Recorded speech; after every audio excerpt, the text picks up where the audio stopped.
হিংসা করে কারো কোনো ক্ষতি হতে আমি দেখি নাই, বরং যে হিংসা করেছে তার ক্ষতি হয়েছে।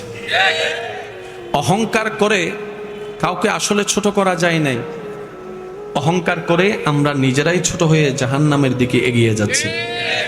অন্যকে ধ্বংস করার প্ল্যানিং করে কারো ধ্বংস এই পর্যন্ত করা যায় নাই, বরং যে ধ্বংস করার প্ল্যানিং করেছে কোনো না কোনোভাবে অন্যভাবে ধ্বংস সে নিজেই হয়েছে।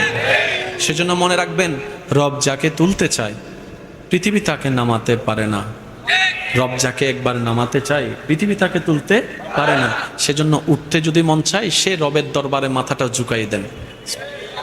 যদি উঠতে মন চায় সে রবের দরবারে মাথাটা ঝুঁকাই দেন, যেন রব আপনার মাথা ঝুঁকানো দেখে বলে, আমি আল্লাহ তাকে এত কিছু দেওয়ার পরও সে নিজের অহংকারকে পিছনে ফেলে আমি রবের দরবারে ভিক্ষুক হয়ে নামাজে সিজদায় লুটে পড়েছে। সুবহানাল্লাহ।